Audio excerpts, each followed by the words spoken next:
जो last 6th function of nasal cavity nose का है वो होता है olfaction, as we all know already. अब जो ओल्फेक्शन होता है इसमें क्या होता है, पहले तो इस पैराग्राफ में सिर्फ यही बताया हुआ है कि जो ओल्फेक्शन होती है ना वो जो हमारे एनिमल्स होते हैं ना, लोअर एनिमल्स, ठीक है, उनके अंदर वेल डेवलप्ड होती है क्योंकि उन्होंने इन्वायरमेंटल डेंजर से कोप करना होता है। बट ह्यूमंस के अंदर इतनी ज़्यादा ये वेल डेवलप्ड नहीं होती, लेकिन फिर भी ओल्फेक्शन बहुत ज़्यादा इंपॉर्टेंट होती है क्योंकि प्लेयर के लिए बहुत ज़्यादा इंपॉर्टेंट होती है, क्योंकि जब ये जो होती है ना ऐड कर रही होती है टेस्ट टू द फूड, जब हमारा जो नाक होता है वो ब्लॉक्ड होता है, ठीक है, उस वक्त हमें जो टेस्ट ऑफ फूड होता है वो भी ब्लांड और अनपैलेटेबल फील होता है, ठीक है। जो हमारे वेपर्स होते हैं ना, vapours of ammonia should never be use to test for the sense of smell, as ये जो होते हैं ना स्टिमुलेट कर रहे होते हैं फाइबर्स, वेपर्स ऑफ अमोनिया जो होते हैं ना, instead of stimulating the olfactory pathway stimulate करते हैं ट्राइजेमिनल नर्व को, जो कि इरिटेशन काज करती है नेज़ल म्यूकोजा जो होती है ना उसके अंदर, ठीक है। जो ओल्फैक्टरी पाथवे होते हैं वो जा रहे होते हैं थ्रू द ओल्फैक्टरी नर्व, लेकिन जो नेज़ल के अंदर जो सेंसरी सेंसेशन होती है ना, यानी कि इरिटेशन वगैरह, they are produced by the trigeminal nerve, ठीक है। अच्छा, फिर उसके बाद जो है अब ये जो ओल्फैक्टरी पाथवे होता है इसके बारे में हमने पढ़ना है, ठीक है, ये कैसे होता है, ठीक है। ओल्फैक्टरी पाथवे जो होता है ना, सबसे पहले जो सेंस ऑफ स्मेल होती है, it is perceived by the olfactory area, जो कि high up in the nasal cavity present होता है। अब इस ओल्फैक्टरी एरिया जो होते हैं ना उसके अंदर millions of olfactory receptor cells जो होते हैं ना वो प्रेजेंट होते हैं, ठीक है।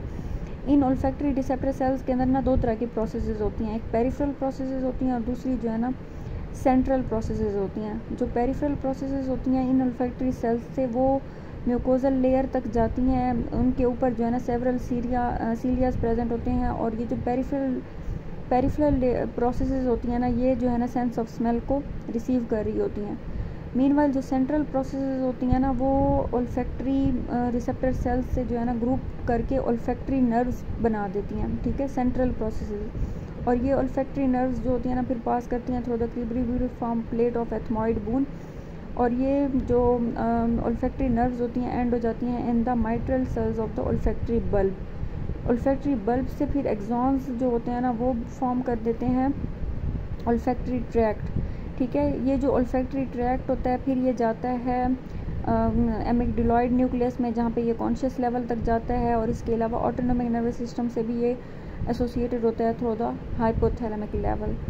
तो अब ये पूरा पाथवे किस तरह से बनेगा, सबसे पहले इसमें क्या होता है, ओल्फैक्टरी एरिया होता है, वहाँ पे ओल्फैक्टरी रिसेप्टर सेल्स प्रेजेंट होते हैं। ये जो ओल्फैक्टरी रिसेप्टर सेल्स होते हैं इनकी दो प्रोसेसेस होती हैं, पेरिफेरल और central. Peripheral processes sense of smell को रिसीव करती हैं, सेंट्रल प्रोसेसेस जो होती हैं ना वो ओल्फैक्टरी नर्व्स फॉर्म करती हैं। ये olfactory nerves cribriform plate of ethmoid bone से गुजरती हुई ओल्फैक्टरी बल्ब में जाती हैं। ओल्फैक्टरी बल्ब से एक्सॉन्स निकल के ओल्फैक्टरी ट्रैक्ट बनाएगा जो कि आगे कॉर्टेक्स तक जाएगा। अब डिसऑर्डर ऑफ स्मेल जो है वो कौन कौन से होते हैं, जो सेंस ऑफ स्मेल होती है, एक तो जो सब्सटेंस होता है जिसकी हमने स्मेल फील करनी है ये वोलेटाइल होना चाहिए।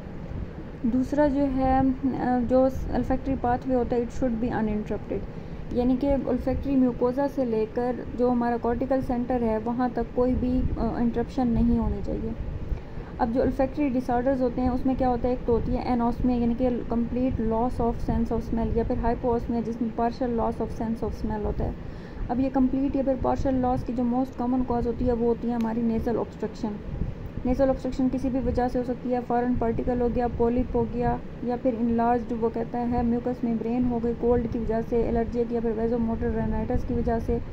एनोस्मिया आल्सो जो है एट्रोफिक रेनाइटिस की वजह से भी हो सकता है जो कि degenerative disease of the nasal mucosa है, ठीक है, उसकी वजह से हो सकता है। इसके अलावा जो पेरिफेरल न्यूराइटिस होती है जो कि पोस्ट इन्फ्लुएंजा में होती है या फिर टॉक्सिक सब्सटेंसेस की वजह से होती है, ठीक है, उसकी वजह से अकर हो सकता है एनोस्मिया और hyposmia. Injury to the olfactory nerve या फिर olfactory bulb due to fracture of anterior cranial fossa, या फिर कोई एब्सेस है, ट्यूमर है और मेनिंजाइटिस है जो कि प्रेस कर रही है ओवर द ओल्फैक्टरी ट्रैक्ट, ठीक है, यानी कि कहीं पे भी ऑब्स्ट्रक्शन काज हो रही है तो उसकी वजह से एनोस्मिया और हाइपोस्मिया होता है। दूसरी जो ओल्फैक्शन की डिसऑर्डर है ना उसके अंदर आ रहा होता है पाराओस्मिया। पाराओस्मिया से मुराद होता है परवेरियन ऑफ स्मेल, यानी कि स्मेल किसी और चीज़ की होती है, हमें वो कुछ और फील हो रही होती है, यानी कि कोई फ्रेगरेंस हो सकती है लेकिन वो हमें as a pungent smell feel हो रही होती है, ठीक है। इसको हम परवेरियन ऑफ स्मेल कहते हैं, पारऑस्मिया परवेरियन ऑफ स्मेल। परियन जो पर्सन होता है इंटरप्रेट कर रहा होता है ऑर्डर्स को इनकरेक्टली, कंप्लेंट्स कर रहा होता है डिस्गस्टिंग ऑर्डर्स जो होती हैं ना उसको। अच्छा, ये जो होते हैं मोस्ट कॉमन, एक तो recovery phase of post influenza anosmia जो है उसमें अकर हो रहा होता है।